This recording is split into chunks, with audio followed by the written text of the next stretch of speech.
Welcome back to Apokalypsis. In our last tale, we discovered the blighted shepherding village of Taigh Morn, and the young man Fergus, who was chosen to journey to the city of Taigh Morn in search of aid. We left as Fergus decided which tool he should take for protection on this journey, his father's old sword, or his late mother's magic censer.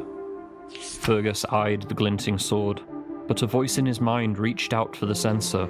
His mother had used this often before she had passed, and reading her notes called fond memories of her rhyming recipes. Oaken bay to light the way, laurel and sage to quell a rage.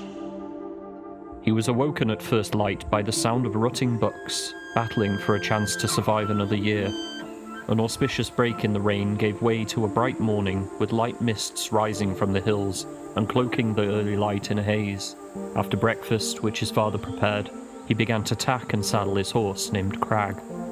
Her shoes were in fair condition, and Harold, the local farrier, gave her a look over, before slapping her hind and proclaiming she'd see off another 4 winters at least. With his meek supplies slung over Crag's hind, and a short goodbye to his neighbours, Fergus mounted up and trotted out. His father stood by the door to their home, resting on his crook. Fergus could see worry etched onto his old father's face, but his send-off lightened their hearts long enough for him to ride out of sight.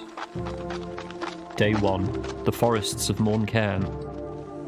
The ride quickly lifted Fergus from the sickness that hung over Taigh Morn. He felt his lungs opening as the smoke and malaise was replaced by fresh pine in the cool mountain air. His thoughts wandered from his task to wonderings of what Taigh Morn would look like and who he might meet there. He contemplated his father's warnings of the city folk. He had crowed that their minds were addled with nonsense from the church. His father held particular disdain for the church, who persecuted all believers in the old gods, as he was. Past waterfalls and dense forests, the trail was overgrown from light usage this past season, but the ride was easy enough, and Crag seemed amenable to this opportunity for an adventure. After several miles, the road began to open up, and they came upon a way shrine. These unremarkable piles of stones are not used much these days, but in years past they were places of offering to the gods. This one in particular was a shrine to Perrin, heart of the forest. Each year his father left an offering of blood at the top of the shrine's largest stone, stained a dark brown. Now, however, the shrine was in ruins. The keystone was smashed onto the floor, and in its stead a simple wooden cruciform stood. The church always held a dim view of shrines and blood offerings, yet it seems now that they are more active in their reformation efforts.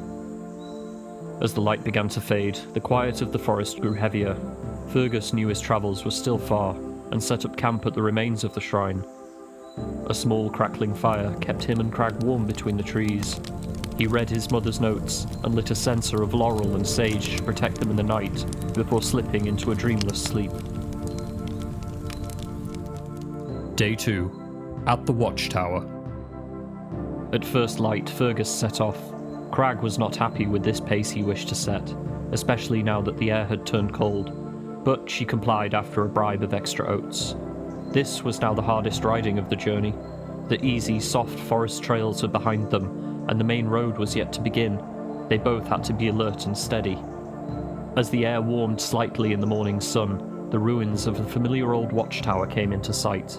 Fergus knew this place and decided to rest Crag there before continuing for the afternoon. These ruins were unknown to most, save for the few that came to Taigh Morn, and consisted of some weary foundations and an unsettlingly precarious watchtower. Once inside the crumbling walls of the watchtower barracks, Crag was left to graze quietly, while Fergus lit himself a small fire. The sun did little to abate the cold mountain winds which blew through the stonework walls. Picking through the herbs he had gathered so far, Fergus managed to put together some bouquets of incense with the aid of his mother's notes, and left them on the rocks of the fire to dry. He loaded the censer with some already prepared oaken bay, and lit it, swilling the smoke around the air and breathing in the aroma. As he settled the censer down, he looked up and noticed a young woman standing at the fire. She was wearing dirty white robes and had a baby swaddled in her arms. "You scared me, lass. Are you okay? Join me here by the fire if you'd like." Her affect seemed unchanged, as though his words passed through her. She stood statuesque, looking down at her babe twitching in the swaddling cloths. Unnerved by this solitary figure, Fergus stood cautiously and approached her. Excuse me, my lady. Are you all right? As he took another step forward, she held out a babe to him. He looked into the swaddling and saw not a child, but a fawn. His bemusement was instantly replaced with a jolt of fear as his third eye opened and locked his vision to it. A searing pain filled him from the centre of his head as the creature held his gaze, burning with pressure like a whistling kettle. Its unblinking eye gazed intently, taking control of his thoughts. A flooding pitch darkness overcame him. Slowly, out of this frenzied dark came forth a vision, clear and visceral. He was back in Taigh Morn, but the vision was wrong. A searing smell of flesh and smoke replaced the incense and choked him. The vision warped and showed him a truth. The entire village had been razed and the flock slaughtered. His father came into sight, screaming high above the village atop a cruciform, spilling blood into flames. Fergus awoke with a start. Sweating, he checked himself over in the sun. Crag was nuzzling to wake him, and the censer was burned out on the floor. The maiden was gone without a trace. What had happened? He took a moment to gather himself, peering over to where she had stood, seeing in her stead a single blossom of ether bloom. The black and deep azure petals of this flower were coveted by all practitioners of magic, and its bloom is said to be a panacea. A herbalist would pay handsomely for such a specimen. As he gathered his thoughts and shook off the fright, he dwelled on this vision, feeling his journey was being challenged. Perhaps it was a warning. Perhaps it was a test.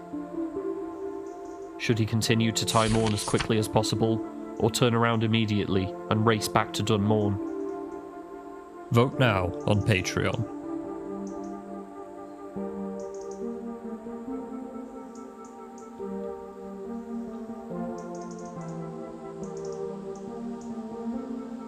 Hey, Eddie here. I'd just like to thank you for watching the second episode of Apokalypsis.